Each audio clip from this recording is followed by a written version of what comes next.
Hello friends, welcome to my channel. Friends, మా ఛానల్ని మీరు ఫస్ట్ టైం చూస్తున్నట్లయితే తప్పకుండా సబ్స్క్రైబ్ చేసుకోండి. పక్కనే ఉన్న బెల్ ఐకాన్ని క్లిక్ చేసి ఆల్ ఆప్షన్ని సెలెక్ట్ చేసుకోండి. ఫ్రెండ్స్, ఈ వీడియో చాలా ఇంట్రెస్టింగ్గా ఉండబోతుంది.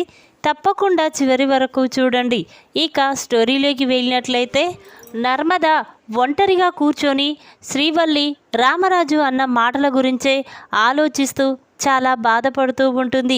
ఇదేంటి, బావగారు ఒక్కరే ఈ ఇంటిని పోషిస్తున్నట్టు, నా భర్త ఏమి చేయనట్టు అందరి ముందు ఆ శ్రీవల్లి నా భర్తని అవమానిస్తుంది. దానికి మావయ్య కూడా శ్రీవల్లినే వెనకేసుకొస్తున్నాడు. అసలు ఈ ఇంట్లో మాకు ఎలాంటి గౌరవం లేదు. అలాంటి ఇంట్లో మేము ఎందుకు ఉండాలి అని చెప్పి ఇక నర్మద అనుకుంటూ ఉంటుంది. ఇంతలోనే ఉదయం అవుతుంది. ఇక అందరూ కూర్చొని టిఫిన్ చేస్తూ ఉంటారు. ఇక అక్కడికి నర్మదా సాగర్ రాకపోవడంతో వేదవతి చాలా కంగారు పడుతూ ఉంటుంది. ఇదేంటి, నిన్న ఈయన శ్రీవల్లి సాగర్ని ఏమీ పని చేయడం లేదని శ్రీవల్లి సాగర్ని అందరి ముందు అవమానించింది. అది మనసులో పెట్టుకొని సాగర్ నర్మద ఇద్దరూ కూడా టిఫిన్ చేయకుండా తన రూమ్లో ఉండిపోయారా ఏంటి అని చెప్పి వెంటనే వేదవతి సాగర్ రూమ్కి వెళ్తుంది. ఇక వేదవతి వెళ్ళేసరికి నర్మద సాగర్ ఒక చోట కూర్చొని ఆలోచిస్తూ ఉంటారు. ఇంతలోనే వేదవతి, ఏంటమ్మా టిఫిన్ చేయడానికి రాకుండా ఈ రూమ్లో ఏం చేస్తున్నారు, పదండి భోజనం చేద్దురు అని వేదవతి అనగానే అప్పుడు సాగర్, లేదమ్మా, నేను ఈ ఇంట్లో ఉట్టిగా కూర్చొని తింటున్నాను కదా, అన్నయ్య ఒక్కడే ఈ ఇంటిని పోషిస్తున్నాడు.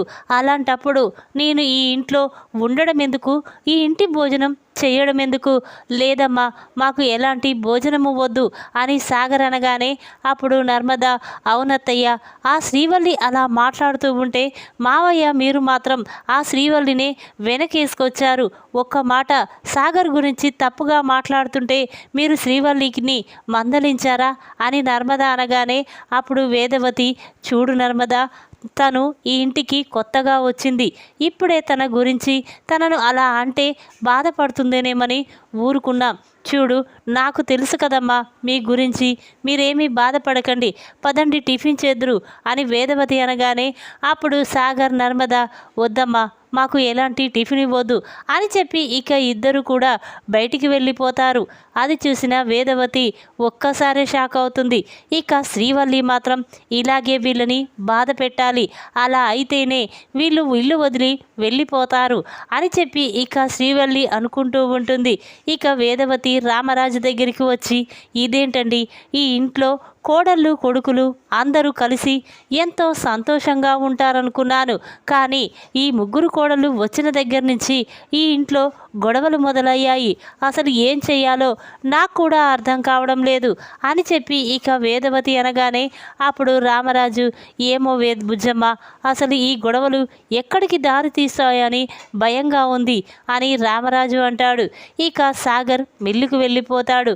నర్మదా మాత్రం శ్రీవల్లి అన్న మాటల గురించే ఆలోచిస్తూ బాధపడుతూ అలా రోడ్డుపై నడుచుకుంటూ వెళ్తూ ఉంటుంది.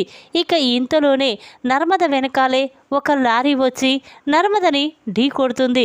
దాంతో నర్మద అక్కడికక్కడే కింద పడిపోతుంది.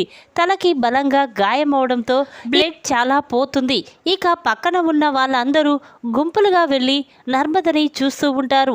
పాపం, ఎవరో ఈవిడ ఒంటరిగా వెళ్తూ ఉంటుంది.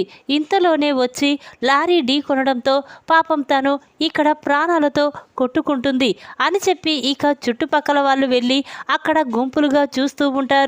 ఇక ఇంతలోనే విశ్వ అటుగా వెళ్తూ, ఇదేంటి, ఆ రోడ్డు మీద గుంపులుగా అంతమంది ఉన్నారేంటి, ఏంటో జరిగిందో, ఎవరికేమైనా జరిగిందా ఏంటి అని చెప్పి ఇక విశ్వ అనుకుంటూ వెంటనే అక్కడికి వెళ్తాడు.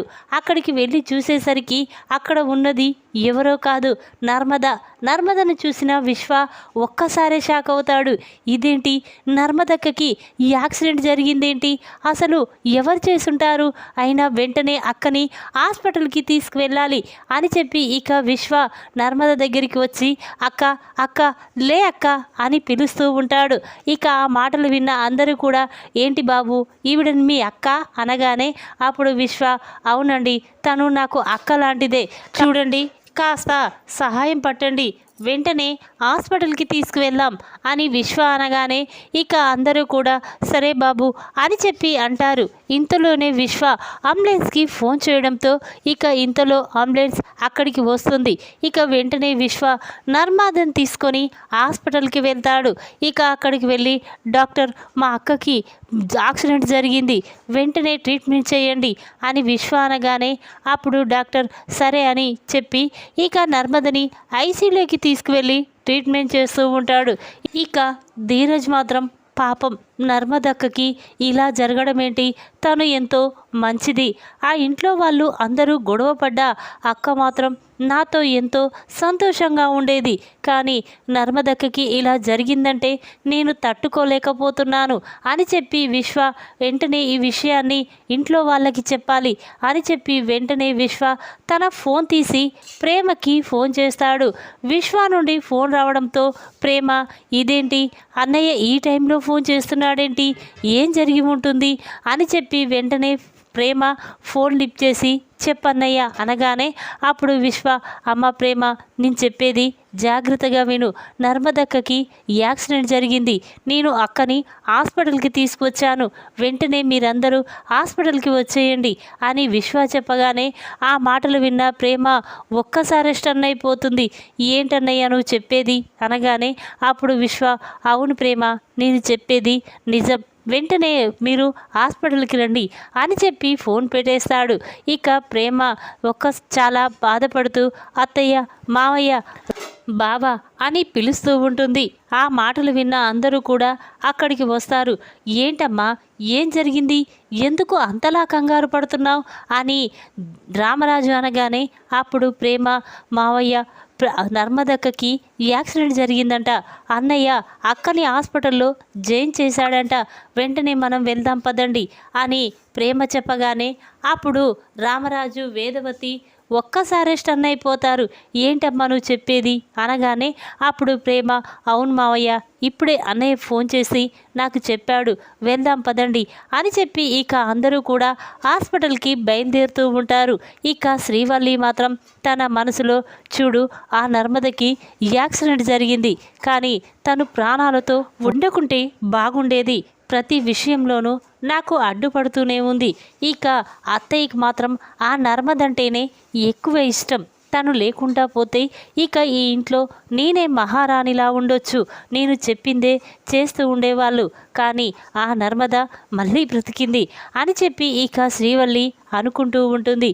ఇక అందరూ కూడా హాస్పిటల్కి వెళ్తారు. ఇక వాళ్ళు వెళ్ళేసరికి విశ్వ మాత్రం నర్మద గురించే ఆలోచిస్తూ చాలా బాధపడుతూ ఉంటాడు. ఇక వేదవతి విశ్వ దగ్గరికి వెళ్ళి ఒరే ఏం జరిగిందిరా, నర్మదకి యాక్సిడెంట్ ఎలా జరిగింది అని వేదవతి అనగానే అప్పుడు విశ్వ జరిగింది మొత్తం కూడా వేదవతికి చెప్తాడు.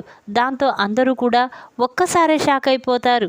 ఇక వెంటనే సాగర్ విశ్వ కాలర్ పట్టుకొని ఒరే నువ్వే కావాలని నర్మదకి యాక్సిడెంట్ చేసి ఇలా నాటకం ఆడుతున్నావు కదా అని సాగర్ అనగానే అప్పుడు విశ్వ చూడు నేను ప్రాణాలు తీసేంత మూర్ఖుణ్ణి కాను అనగానే అప్పుడు రామరాజు ఏంటి నువ్వు ప్రాణాలు తీసే మూర్ఖుడివి కాదా, మరి నీ చెల్లెలు ధీరజ్ని పెళ్లి చేసుకుందని నువ్వు ధీరజ్ మీద ఉన్న కోపంతో వాన్నే చంపాలనుకున్నావు కదా, మరి నువ్వు ప్రాణాలు తీయవని ఎలా అనుకోవాలి అని రామరాజు అనగానే అప్పుడు విశ్వ చూడు మావయ్య ఆ రోజంటే ఏదో తెలియక చేశాను, అంతేకాని ఇప్పుడు అయినా నాకు కోపం ఉంటే నీ కొడుకుల మీద ఉంటుంది, కానీ నర్మదక్క మీద నాకు ఎలాంటి కోపము లేదు అని విశ్వ అనగానే ఇక రామరాజు మాత్రం విశ్వాని అనుమానిస్తూనే ఉంటాడు.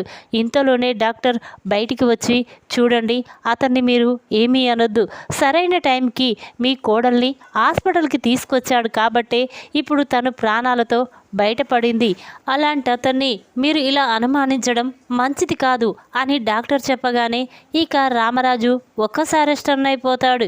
ఇక వెంటనే వేదవతి డాక్టర్ ఇప్పుడు నా కోడలికి ఎలా ఉంది, తన ప్రాణాలకి ఎటువంటి ప్రమాదం లేదు కదా అని వేదవతి అనగానే అప్పుడు డాక్టర్ లేదండి మీ కోడలు సేఫ్గా ఉంది, తన ప్రాణాలకి ఎటువంటి ప్రమాదం లేదు, తొందరలోనే మీ కోడలు స్పృహలోకి వస్తుంది, వెళ్ళి చూడొచ్చు అని చెప్పగానే ఇక వేదవతి, రామరాజు, విశ్వ అందరూ కూడా నర్మద దగ్గరికి వస్తారు.